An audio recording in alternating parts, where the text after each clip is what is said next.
Matthew 25, 1 through 13. We spent a lot of time looking at the wedding. I'm going to spend some time looking at something else. All of us are experiencing a different kind of Thanksgiving. It's not like what we normally have. But I can tell you this. I've had to go to the grocery store a couple of times, and I can tell you there are a lot of people shopping. And there are a lot of people getting prepared. I don't know what kind of Thanksgiving they're going to have, but I know they are preparing. My mother-in-law, for example, Thanksgiving and Christmas was her days. And she would spend weeks, literally weeks, in preparation of Thanksgiving and Christmas. Now, what was she spending those weeks doing? We used to say in the South, laying in the supplies. That's what she was doing, laying in the supplies. This year will be different, but there still will be preparations made. I want to tell you a story about a minister who had some friends that were members of his church. He'd been in his church a very long time. Anyway, Bob and Betty were special people to him. He considered them his best friends. And he also thought of them as the perfect couple, not unlike Joe and David. The perfect couple. And I'm not saying that to be facetious. They look like they're happy. I don't hear them complaining about each other. Sorry, Joe. And anyway, here we are, enjoying each other's company. The minister gets a call from Betty. Bob has stage 4 cancer. It wasn't long. He died. Now, what everybody knew about Bob and Betty was that they were late for every activity and every social occasion. In fact, it became such a pattern that they reserved the back pew of the church for Betty and Bob because they knew they would be late getting to church. They were late for social events. They were late for fellowship dinners, just late for everything. The day of the funeral, which was to be held in the sanctuary, the funeral director came in out of breath, somewhat shaken, and came into the minister's office and said to him, "I need your help. What's going on? I can't get Betty out of the funeral car. I need you to come help me get her out of the car." Well, he thought, rightly so, that she was so upset she didn't want to come and face that day. Because that's one of the hardest, if not the hardest day you will face in your life, when a loved one passes away. So he goes to the car and opens the door and starts talking to Betty. But he noticed that Betty didn't seem like she was paying attention to him. She was gritting her teeth. And then she looked away, and then she finally looked at him. "That man made me late every day of my life for 45 years, and I'm not going to be on time at his funeral."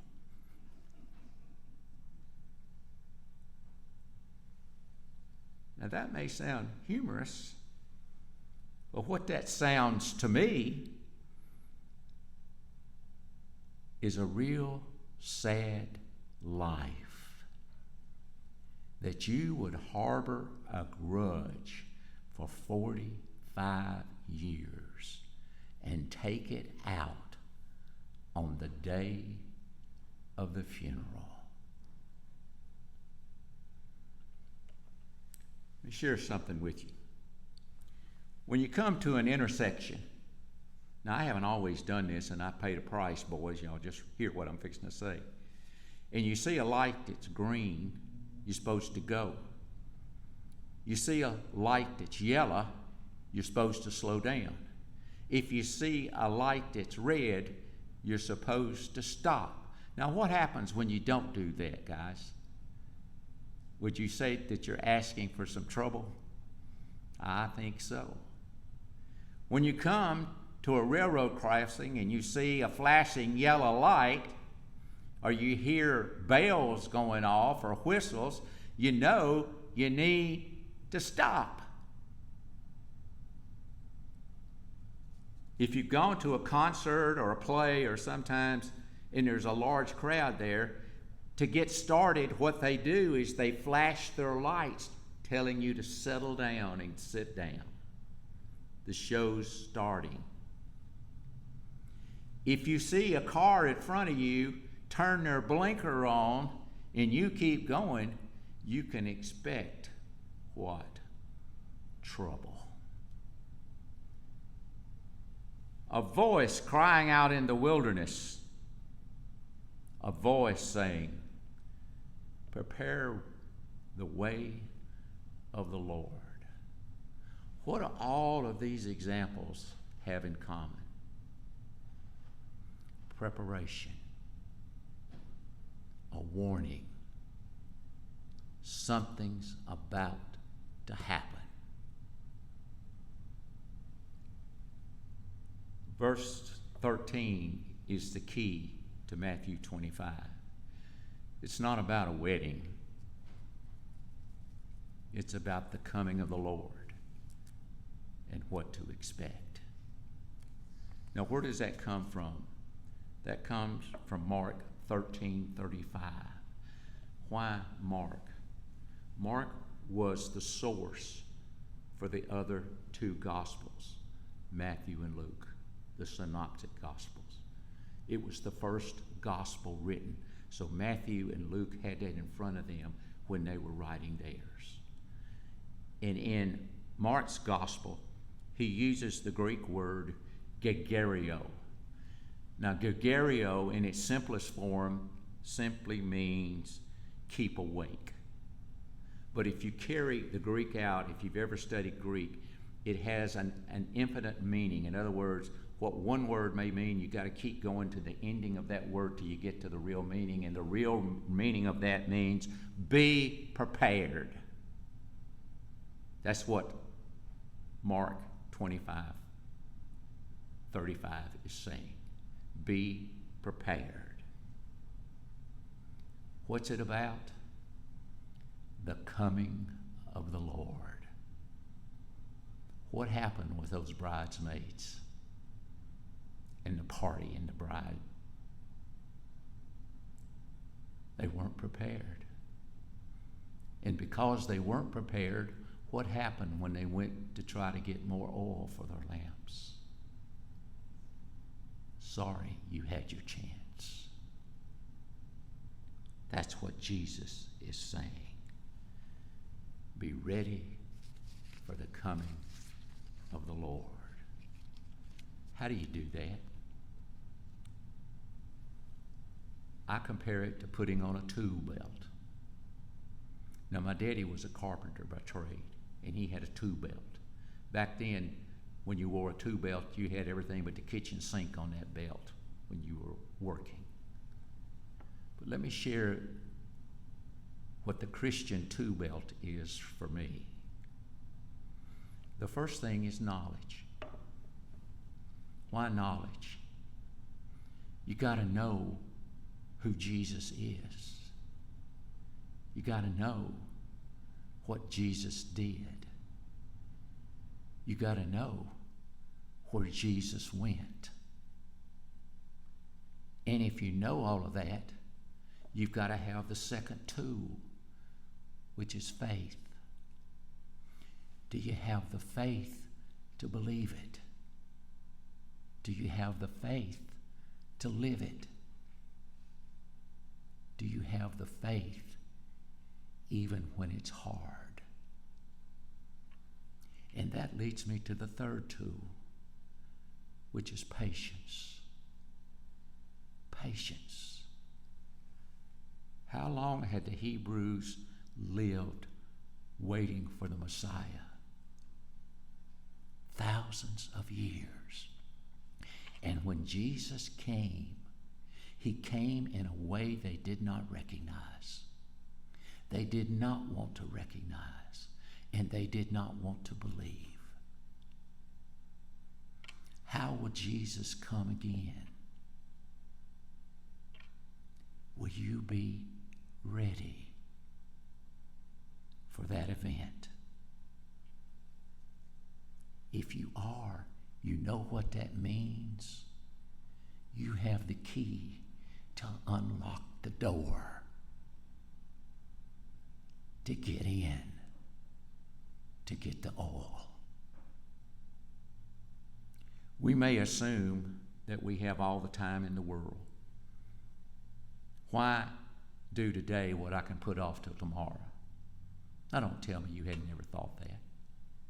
We all have. Why do today what I can do tomorrow? What are you going to do about those broken relationships? What are you going to do about replacing those bad habits? What are you going to do when you keep saying, I don't have to do it till tomorrow? When is tomorrow going to come? Do you know? Do you really know? Think about it. Understanding this passage leads us to an understanding of the purpose of the Christian life. This is one of the most important passages in the Scripture, for Jesus was given an example of what you have to do in order to enter the kingdom of heaven. Do you live faithfully? Do you live courageously? Do you live hopefully until Jesus comes again?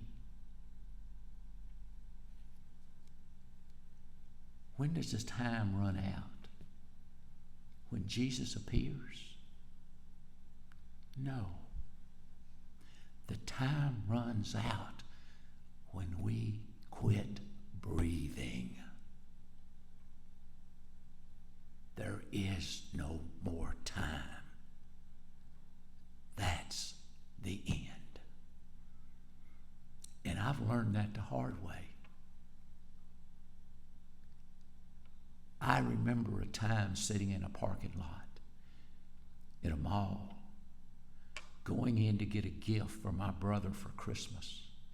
And as I was walking to the door, it dawned on me, he's dead.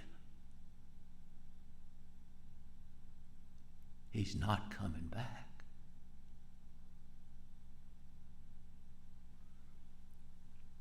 Until then, Christian people live in hope and they never give up. Faithful disciples express compassion to one another. Critically ill people know that their lives are in the hands of God. Men and women live in the faith and the hope that they can make a difference in this world for the cause of Christ. I know it's difficult for you to wait. I know it's difficult for you to stay steady with your faith because of the uncertainty in all of our lives that we face every day. But if we believe, if we have the knowledge, if we have the faith, and we have the patience, then we would understand we are more than conquerors through him who gave himself for us. Remember, the Christian life is not a checklist of do's and don'ts. A Christian life is an orientation to the world that Jesus has put us in and said, you are my body. Live for me. So in that sense, we must continue to look to each other in prayer and encouragement and in faith when we feel defeated. And you will feel defeated. People will disappoint you. Families will disappoint you. But Christ will never disappoint you. So I leave you with this thought. Do you have the knowledge? Do you have the faith? Do you have the patience to hear when the door is open? Well done, my good and faithful servant. It's your life, both now